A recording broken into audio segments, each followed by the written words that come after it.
Hari ini kami melaporkan lagi dengan tiga laporan dengan orang-orang yang berbeda-beda, dengan pasal yang berbeda-beda. Yang pertama kami laporkan adalah saudara Acong Latif dengan kliennya, yang telah melaporkan saya pribadi dengan tuduhan pelanggaran undang-undang ITE. Lalu saya keberatan, saya anggap itu laporan palsu. Ya, maka saya laporkan hari ini dengan pasal 224 KUHP, junto pasal 317 KUHP, laporan palsu dan fitnah terhadap diri saya. Apa laporannya? Laporannya jadi tadi terkait fitnah yang dilakukan oleh beliau, yang mengatakan bahwa saya ini telah menghina melecehkan syahadat. Padahal itu saya lakukan untuk menjawab tanya jawab ya di media sosial dan di media sesuai dengan kuasa saya. Artinya di sini banyak kejanggalan-kejanggalan yang dilakukan oleh Acong Latif. Ya, kenapa saya laporkan Acong Latifnya? Karena saya anggap beliau mengetahui bahwa saya sedang melakukan ya kegiatan sebagai advokat, menjalankan profesi saya sebagai advokat dalam mendampingi klien saya. Kecuali saya membicarakan yang nggak ada kaitannya dengan dukun, nah itu baru. Kalau ini kan saya sedang membantah pernyataan Marcel Radival terkait pernyataan Marcel yang mengatakan bahwa apabila ada kiai, ya, ustadz dan lain-lainnya melihat jin, maka dia keluar dari Islam. Nah itu makanya saya balikin lagi sama Marcel, gitu loh. Nah ini kontekstasinya adalah ranah saya dalam surat kuasa, dan itu Acong Latif saya anggap mengerti, karena seorang lawyer itu pasti paham. Kalau saya sedang bekerja jawab menjawab hingga viral kasus ini, itu kontekstasinya dalam ranah surat kuasa. Akhirnya saya laporkan Acong Latif dengan Dian Sadidah, ya kliennya, dengan dugaan pelanggaran pasal 220 junto pasal 317 KUHP dengan ancaman hukuman 5 tahun, di atas 5 tahun. Oke. Sangkaan dari Acong apa, Bang? Mungkin maksudnya gini, Acong memberi statement tentang laporan abang tuh apa? Yang dimaksud dari dia gimana? Acong beri statement bahwa saya harus tobat, katanya dia ngajarin saya harus tobat, ya itu campur dalam urusan saya kan begini. Dia harus tobat, ya seakan-akan dia udah paling suci gitu kan. Dia bilang saya menyebarkan berita hoax. Nah sekarang saya balikin sama dia, ada beberapa pernyataan dia yang saya ambil dari media sosial. Nah saya Acong Latif melaporkan saya di Polda dengan alat bukti yang diambil dari media sosial. Saya juga mengambil, ya salah satunya mengambil alat bukti itu, melaporkan Acong Latif dari media sosial juga. Kita sekarang melakukan pembuktian berbalik, gitu. Artinya Acong bisa, saya bisa, gitu. Jadi Acong mungkin menganggap bahwa laporan ini akan bisa dilapor balik apabila permasalahan laporan dia sudah selesai. Tidak begitu, ya, tidak begitu, ya. Jadi kalau Acong berbicara begitu, berarti dia hanya bermain di dalam ranah teori hukum. Kalau saya bermain dalam teori hukum, politik hukum.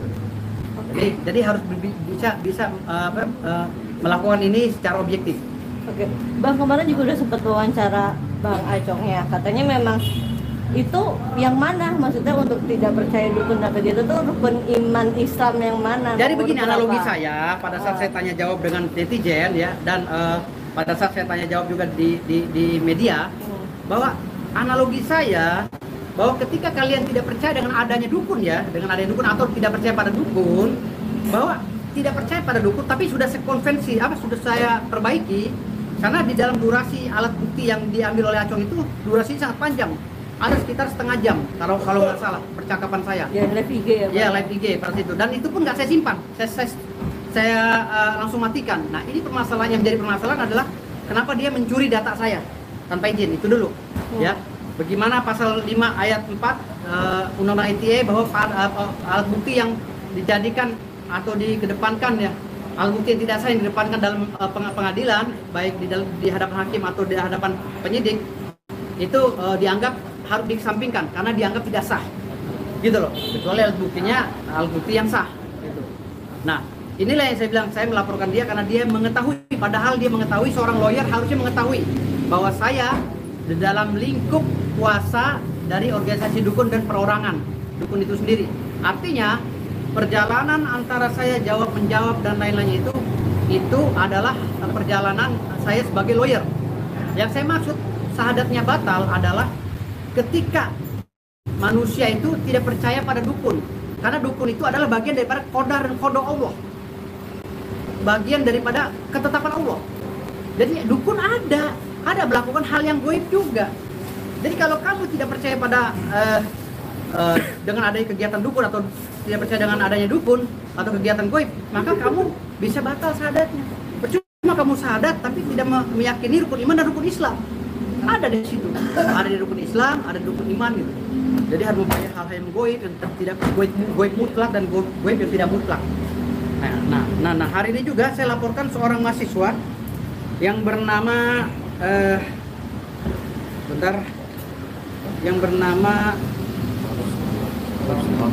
Ahmad Saiful Anam yang mengaku koordinator mahasiswa lintas agama. Jadi nanti mengenai dugaan pelanggaran pasal 28 ayat 2 junto pasal 45 Undang-Undang ITE dengan ancaman hukuman 6 tahun penjara. Jadi mahasiswa ini, oknum mahasiswa ini ya, memprovokasi seluruh mahasiswa untuk melaporkan saya. Lalu seakan-akan untuk membenci saya. Akhirnya impactnya banyak orang-orang yang berpikiran negatif terhadap diri saya. Nah, karena saya sudah dirugikan, akhirnya saya laporkan mahasiswa ini. Dia sudah ngelaporin, Bang. Sudah, Ya, waktu mahasiswa ini rencananya besok, tapi saya udah duluan. Ya. Jadi kalau seandainya dia melaporkan dengan pasal yang dilaporkan oleh si Acong Latif, maka dia tidak bisa diterima laporannya. Saya pesan kepada Polda Metro Jaya karena artinya ada nebis in idem. Jadi tidak bisa melihat objek perkara yang sama pada terlapor yang sama. Itu dulu. Jadi ketika dia melaporkan dengan ini ya, ini kena lagi.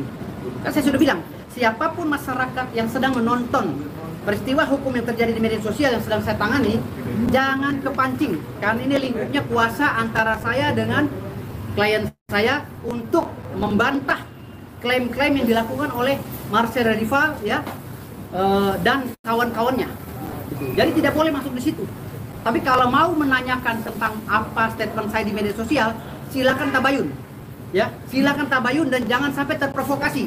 Jangan sampai ikut-ikutan seakan-akan udah bener. Kan saya udah bilang, saya ini nggak main-main. Kalau saya sudah mengucap, haram hukumnya untuk saya tarik. Jadi 2 hari kemarin saya bilang, hati-hati Acong Latif, saya pasti laporkan kamu. Kamu dengan klien kamu akan saya laporkan. Gitu. Jadi haram hukumnya bagi saya menarik omongan saya. Gitu. Acong Latif bilang saya akan dipenjara 5 tahun. Buktikan 5 tahun. Kalau tidak dibuktikan penjara 5 tahun, saya akan minta pada hakim bahwa dia telah berbohong. Saya balik lagi, pembuktian terbalik. Karena dia sudah menghakimi saya untuk dipenjara 5 tahun. Ya, berikut juga si mahasiswa ini, oknum mahasiswa ini, ya Ahmad Saiful Anam mengatakan kepada media sosial yang beredar di WhatsApp bahwa katanya Mabes Polri harus segera menangkap saya, memproses saya.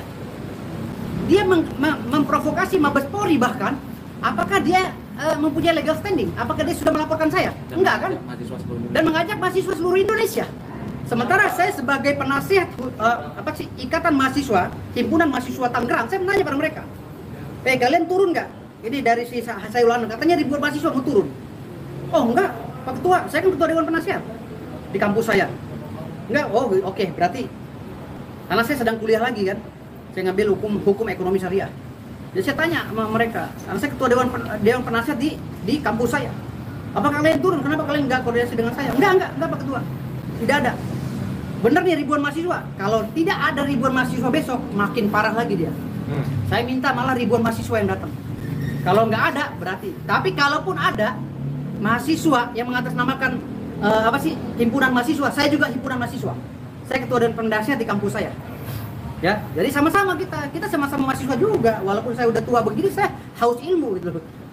Gitu. Ya. Bang, terkait pasalnya 28 ayat 2 junto pasal 45A dengan ancaman hukuman 6 tahun penjara. Oke, Bang, kemarin juga Bang Acong tuh bilang akan melaporkan Persatuan Dukun ini ke MUI dan Kementar HAM. Ya, itulah yang saya bilang tadi, bukti ketidaktahuan Acong. Kan saya bilang, Acong lu belajar lagi jadi pengacara, jangan bikin malu. Gitu loh. Kan saya dibilang, Acong, sebaiknya kamu belajar lagi nak, biar kamu pinter. Terus statement kamu tuh diketawain orang. Kamu meminta fatwa MUI lah untuk mecahin si dukun ini, untuk membatalin aktenya si dukun. Acong MUI nggak mau ngurusin kayak begini. Ini udah ada rule-nya. Belajar lagi ya nak ya. Nih tuh saya laporin kamu. Belajar Acong, kasihan sama klien kamu loh. benar. Kalau saya nggak main-main orangnya. Kan saya bilang saya pengacara Ribo Dabo, ya. Di penjara siap, mendang siap, gebuk-gebukan juga siap. Ya. Tuh, saya pengacara. Bukan ada kita tenang. Iya. Jadi saya pengacara Ribo Dabo, saya bilang. Nah, terkait laporan ketiga, ini dilaporkan oleh saudara Sandi Tumiwa. Iya, sebelum ke Bang Sandi. Iya. Ya, Abang dulu selesai bentar ya Bang Sandi, Iya. Abang dulu Iya. selesai biar materinya. Ini saya langsung dari Serang berangkat ke sini loh, Ya, beneran. beliau melaporkan. Iya, Ya. biar materinya enak motongnya Oh, kita. ya, siap. Oke. Kamu Bang. udah makan belum? Belum. Ntar makan. Oke. Makasih loh, Bang. Saya doang kan? Oh iya. Yang lain udah. Yang lain enggak? Saya Yang lain enggak. Saya bawa 2 miliar. Makasih ya. Oke, Bang. Terus Ini yang live mampus gue. Oke. Bang. Bang, kemarin tuh Acong juga mempertanyakan kepengacaraan Abang. Abang, maaf, Abang kan selama ini maksudnya memang Abang juga pernah bilang jadi agak dibenci, dihujat netizen sama Gus juga kemarin. Loh, kan? itu konsekuensi Iya. saya sebagai lawyer. Gitu loh. Nah, dia itu mempertanyakan lawyer Abang gitu maksudnya. Iya, tanya gimana? Maksudnya ini beneran lawyer jalan. nih. Gitu. Saya tanya juga dia bener lawyer apa enggak? Kok salah terus? Laporan salah, statement salah. Ya kan saya selalu pembuktian terbalik. Dia bener lawyer apa enggak sih? Kata dia hebat. Gitu loh. Kalau lawyer bener atau enggak saya jelas di Kongres Advokat Indonesia. Gitu loh. Kalau dia beneran lawyer enggak sih nongol-nongol dari gua hantu atau laporin saya gitu. Gitu. Saya kan enggak kenal dia. Gitu. Jadi itu aja dari saya. Nah itu Dian sendiri kan dia sebagai pelapor di Polda. Nah, terus kok menjadi dilaporkan ke Abang mungkin? Iya, karena beliau itu menurut saya ini orang yang dengan sengaja ingin mencelakai saya bersama si Acong Latif. Dia sudah tahu dan Acong Latif padahal sudah tahu saya memegang surat kuasa. Kenapa diteruskan laporan itu? Kenapa nggak tabayun dulu ke saya atau minimal somasi dulu lah untuk mewujudkan hak saya, gitu loh, hak jawab saya. Tapi nggak dilakukan itu. Karena ini kan semi sumir kalau menurut saya. Apalagi pasal 14, wow, pasal 14 10 tahun, gitu. Pasal 14 dan pasal berapa itu kemarin saya lihat? Ada 3 pasal dimasukin. Waduh, benar-benar niat mau celakai saya. Dian sendiri pasalnya sama dengan Acong? Ya sama, satu kan terlapornya 2 orang. paket ya. Satu paket. Acong Latif dengan dia. Gitu. Bang, Atta gimana Bang? Soal perkembangan laporannya gimana Bang? Atta Halilintar, karena saya anggap beliau ini masih baik, ya masih saya, ya udahlah, nanti kita pikirkan lagi, artinya apakah gimana, namanya kita kan melihat Atta Halilintar juga nggak banyak statement, nggak banyak menyerang kita, gitu loh. Mungkin juga bisa jadi kami akan mencabut laporan terkait Atta Halilintar dan Gus Miftah.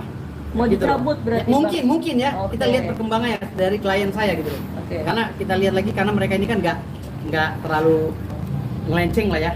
Melenceng, dan Gus Miftah juga kita lihat masih biasa-biasa saja pidatonya walaupun nyindir saya gitu kan. Tapi nggak ada masalah itu, nggak ada masalah. Kita lihat satu persatu karena Dan insya Allah damai ya. iya. Insya Allah damai. Karena apa? Karena kita lihat kalau pelapor kita ini nggak songong, ngapain kita terusin? Iya. Kali ini hanya membuat efek jerah, gitu loh.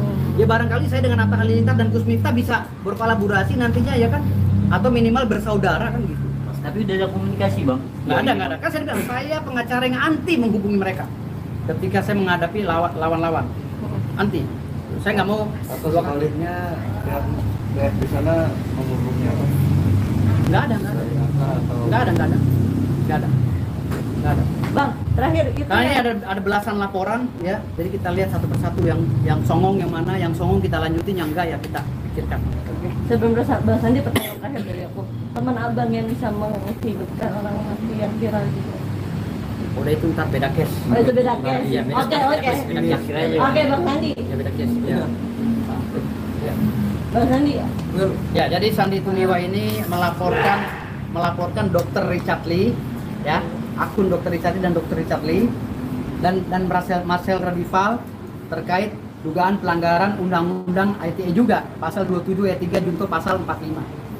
Kenapa dibilang pelanggaran Undang-Undang ITE? Karena Marcel Radival pada saat podcastnya dengan Dr. Richard Lee yang beredar di media sosial juga dengan tegas dan lugas memastikan, seakan-akan dia hakim, memastikan bahwa siapa saja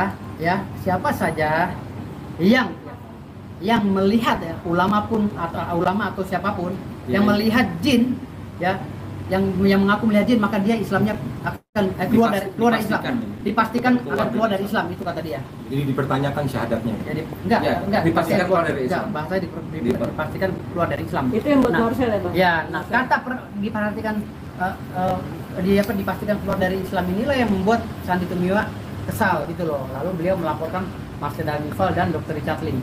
Kenapa?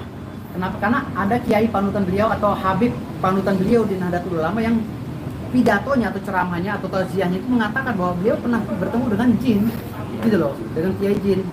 Makanya beliau ini merasa tersinggung gara-gara ini efeknya menyebar kemana-mana. Ya udah kita laporin aja lah gitu. Jadi laporan baru. Intinya sih biar beredam ya. Jadi jangan berstatement yang dia tuh nggak tahu dan mendalami ilmunya. Kan banyak banget tuh dari kemarin kan saya udah kasih tahu. Saya simpatik loh. Pertama kali saya simpatik. Kedua, saya kasihan. Ketiga, saya jadi antipati. Yang sekarang saya gede banget sama dia beneran. Makanya saya sekarang laporin hari ini. Saya langsung berangkat dari Serang saya langsung sini. Iya. Saya laporin dia. Jadi laporan baru lagi gitu. Pasal 27 dengan ancaman hukuman Karena gini ya, dasarnya kenapa saya melaporkan ke sini Anda Firdaus. Satu, saya seorang mualaf. Saya belajar dengan kiai-kiai dan ustaz-ustaz yang mumpuni. Ya. Terus ada orang yang so tahu mulai yang terkesannya yang paling tahu udah gitu menjustifikasi dan menjustifikasi, apalagi ini masalah akidah loh ya. Saya 8 tahun saya belajar mempertahankan akidah saya dan keimanan saya sampai sekarang ini, tapi ada orang seperti itu, wajar saya marah. Jadi bedanya begini ya, kenapa dilaporkan oleh Sandi ini masuk? Karena Dr. Richard Lee podcastnya tidak berizin. Satu, dia bukan media ya, karena kalau dia media ada hak jawab sesuai dengan Undang-Undang Nomor 40 tahun 1949 ya, dan dia tidak mempunyai legal standing untuk berbicara itu ya, untuk bicara atau menjustifikasi orang lain. Nah, yang kedua ya, mereka bukan orang yang diutus oleh negara untuk memberikan edukasi atau minimal dinas pendidikan atau kementerian pendidikan dan kebudayaan. Itu dulu, harus ada surat sepotong sebagai alas hak dia untuk berbicara. Maka ketika tidak ada alas hak, nah inilah akibatnya. Selesai. Andai kan ada alas hak seperti media, dia ada pasal 3, pasal 4 untuk memperbaiki statementnya Marcel dan Diva. Tapi karena tidak ada, masuk nih barang, locus tendinya, ya, locus delictinya, tempus delictinya, actus reusnya sudah memenuhi semua, gitu loh. Jadi dari kacamata hikmah gimana Gus? Oh gitu. Jelaskan ya. Yang jelas tadi dari saudara Sandy Tumiwa itu Marcel mengatakan demikian tidak ada rujukannya. Imam Syafi'i itu tidak mengatakan keluar dari Islam, tapi hanya batal persaksiannya secara muamalah. Itu aja, dan itu aja sih, nggak ada statement Imam Syafi'i mengatakan demikian. Keluar dari Islam itu tidak ada. Batal persaksiannya saja, sama seperti yang dimaksud oleh saya. Ini memelintirkan fatwa Imam Syafi'i. Naudzubillah min dzalik. Sumpah Atau berarti harus bersyahadat lagi atau bukan persaksian dalam muamalah. Kalau untuk bersyahadat lagi Kayak kan saksi pernikahan atau apa, bukan seperti ijab bukan murtad, perjanjian. bukan kan keluar syahadat itu kan manusia. Syahadat itu kan ada beberapa kategori. Ah. Syahadat itu ada syahadat pernikahan, persaksian kan namanya. Sementara Marcel mengatakan dipastikan keluar dari Islam alias murtad. Nah itu kan orang-orang yang nggak gitu akhirnya dimurtadkan gitu kan. Padahal Imam Syafi'i nggak mengatakan demikian gitu. Apa si Marcel salah dulu? Ya kita paham lah dunia dia siapa gitu.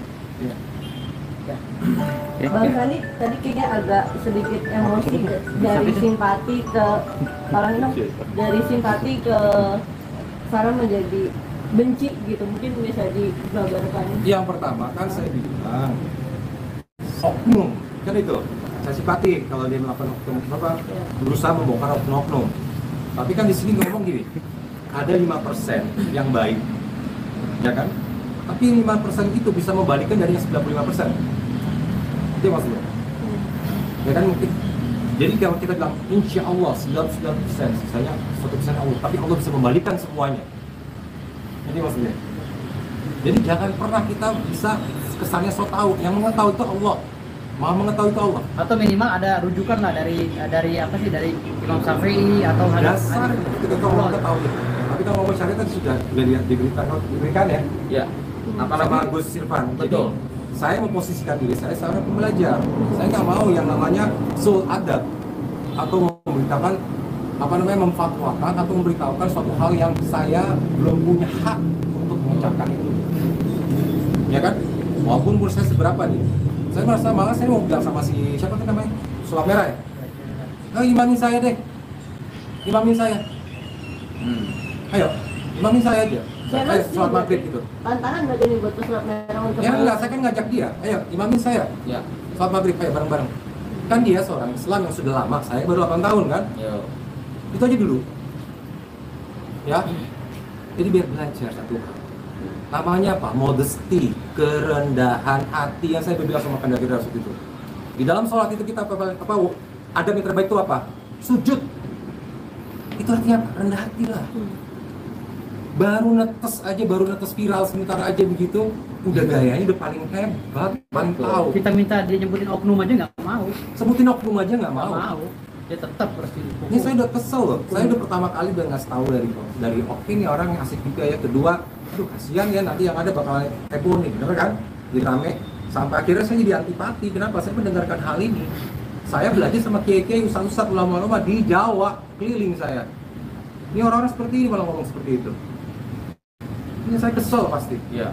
Dan makanya karena kita orangnya taat akan hukum, saya serahkan ini kepada kuasa hukum saya Iya. untuk diserahkan kepada pihak berwajib. Iya. Dan saya sangat menghormati hukum di negara ini. Dan saya yakin institusi akan menyelesaikan masalah ini dengan tepat dan transparan dan akhirnya mendapatkan tujuan baik bersama. Itu menambah. Itu aja, biar selesai semuanya, biar tenang semuanya. Kita ngejalanin kehidupan kita masing-masing. Tujuan cuma itu, Pak. Dan berita ini viralnya udah lama, kenapa baru? Apa? Kenapa baru sekarang? Viralnya udah lama berita kasus Marcel ini mengatakan. Karena beliau baru sekarang lihat ini yang lihat videonya, video itu beda. Karena gini kan saya belum. Baru sekarang lihat videonya dibandingkan dengan video yang lain. Saya kan kemarin kan di mana di gunung kan. Saya kan di sana. Jadi saya baru tahu kan banyak sekali ucapannya dia kan. Tapi yang ini yang paling saya kesel. Kenapa ini masalah akidah loh? Ya, ini masalah akidah. Jadi Jangan bilang kita ini Islam kalau kita nggak merasa apa namanya betul. sakit ini sakit loh sebenarnya. Sabar. Jadi Ya, kamu gantian. jadi selain masalah dipastikan dia barang siapa melihatkan dipastikan keluar dari Islam, kita juga ada tambahan lagi sebenarnya, yaitu melecehkan azimat waktu di Solo kejadiannya di sebuah ormas Islam lah ya. Padahal azimat ya padahal azimat 4 madhab itu membolehkan untuk hukum azimat, tapi dia melecehkan seolah-olah jadi bahan mainan segala macam. Ini apa? Dan yang paling inti, kenapa kehadiran kami kenapa tetap masih semangat sampai hari ini? Kita kembali ke sejarah Indonesia tahun 90-an akhir dengan adanya kasus pembantaian guru-guru ngaji yang difitnah sebagai dukun santet. Dukun santet ya, bukan dukun yang tidak Dukun tabib. Bukan Dukun dukun tabib. yang Ini dukun sesuai kahin, dengan tarikh dukun kahin. syariat ya. Dukun kahin yang ada di Dukun kahin. hadis. Itu adalah ustadz-ustadz yang difitnah seperti itu, akhirnya terjadi pembantaian. Nah, hari ini giringan-giringan masyarakat, giringan si saudara Marcel ini menggiring ke masyarakat seolah benci dengan supranaturalis, walaupun itu basicnya dari agamis gitu. Dalam hal ini dalam tabib gitu. Ya, termasuk ya dukun santri gitu loh. Termasuk dukun santri gitu yang tidak melanggar syariat. Nah, ini khawatirnya kejadian pembantaian ustadz-ustadz di Banyuwangi terulang kembali gitu loh, dengan skala yang lebih luas, yaitu nasional. Kalau Banyuwangi kan lokal gitu, bisa di cross check sejarah itu tahun 90-an akhir. Nah ini kok pelan-pelan kebencian ini mungkin baru sebatas di sosmed. Nah kalau lama-lama ini bisa, nggak tahu besok-besok kebencian ini mungkin lebih dari tindakan Ya, fisik mudah-mudahan- atau mudah-mudahan enggak ya, kita antisipasi di sini. Ya, antisipasi tadi hindari itu. Hindari. Jangan sampai ke sana gitu loh. Nauzubillah min dzalik, jangan sampai ke sana. Artinya gini, Marcel berarti tidak percaya dengan hal yang gaib. Bukan masalah percaya apa gaib dia masalahnya dia nggak paham tentang penjelasan tentang gaib itu bagaimana. Jadi gini. Maaf, saya jawab dulu. Saya jawab dulu. Berarti si Marcel keluar dari Islam itu sendiri. Jadi gini. Karena kan dia tidak Iya. mempercayai hal yang Jadi gaib. gini ya, saya tekankan kenapa saya mengambil laporan ini sesuai dengan locus standi atau sesuai dengan locus delicti dan tempus delicti. Ya, tempus yang terpenting. Karena setiap waktu Marcel itu ngomongnya pelin-pelan. Hari ini ngomong A, besok ngomong ini, klarifikasi besok ini A ya. Jadi kita udah sebodoh amat lu mau ngomong apa kek, besok-besok sekarang yang penting. Lu udah ada actus reusnya. Itu maksud saya. Betul. Jadi dia labil. Labil. Tapi menurut kalian sendiri, Marcel ini kan tidak mempercayai hal yang baik. Oh, bukan tidak mempercayai, maksud saya ini. Si Marcel. Iya, maksud saya, kenapa klien saya ini melaporkan si Marcel Rival dengan Dr. Richard Lee? Kan mereka menggiring opini terkait kamera bang. mana kan? Kayak kurang gede muka gue. Jadi gini menggiring opini, ya kan? Jadi menggiring opini seakan-akan orang yang keluar dari Islam itu, orang yang percaya lihat jin itu adalah orang yang keluar dari Islam. Pasti keluar dari Islam. Awalnya Kan banyak kiai-kiai di dalam dia organisasi. kata-kata kiai loh, disebutkan kata kiai di situ juga. Nah, berarti Marcel Berebutan ya. Iya. Bukan tidak percaya, dia bilang gini, hari ini dia bilang percaya, besok tidak percaya. Nah, Itu loh, makanya sebenarnya kita ini labil dia nih. Gitu. Jadi sebenarnya ini anak mau apa sih? Sama kayak yang Edukasi. sama soal debus juga kan. ke depan Bang. Dia bilang satu di sini di satu konten dia bilang trik. Yang mana sih? Di satu konten dia bilang apa? Itu. Dia mendukung. Halo. Ya kan? Di sini juga saya benar-benar kesel karena makanya itu yang bikin saya gedek. Karena apa? Nanti jadi didengar masyarakat apalagi generasi muda ini yang perlu wawasan yang tepat ya. Iya, Betul. Ya kan sharing yang benar, saya nggak bilang edukasi kali ya. Iya, betul. Iya. Betul. Sharing yang benar supaya akhirnya oh begini toh ilmunya, oh wawasan seperti ini toh. Iya. Ya kan tinggal mereka memilih mau jalani atau tidak di dalam ilmu-ilmu yang diberikan atau di sharing di sebuah konten kan itu tujuannya. Bukan diajak atau digiring atau dibawa untuk akhirnya mempercayai konten-konten Iya. tersebut. Harusnya kan kalau memang dia berbicara edukasi, walaupun dia nggak punya legal standing, minimal beradab lah, bahasanya yang santun, gitu loh, bahasanya yang santun. Itu waktu pas Yang- saya ngomong pas lagi dia kasihan kan, pakailah adab ya kan, pakailah baik-baik sopan santun. Kalau sekarang saya malah jadi nggak sopan santun dalam hal ini gitu, makin gedek saya sama dia. Iya. Itu aja. Oke, itu aja ya. Oke. Oke, Gibran ya. Oke. Saya ngarah. Usi. Si Bagai. Ya. Wasi. Itunya tuh. Oh ya, tunjukin. Mas Andi, Ya. handphonenya. Oh iya. Kita nggak mau lagi. Wawancara apa? Wawancara aku besok aja, capek gue. Lah, lupa abang di Udah sini. wawancara mulu, ntar gue terkenal gue yang betul. Bang, itu yang soal aku WhatsApp tadi, Bang. Di warteg. Ya, sini aja lah, Warteg aja Bang. gue lapar. Iya, benar ya. Di sebelah. Oke. Satu lagi di ketik. Udah. Oke. Thank you Bang. Ya sih. Itu bisa tembus 1.000 tuh.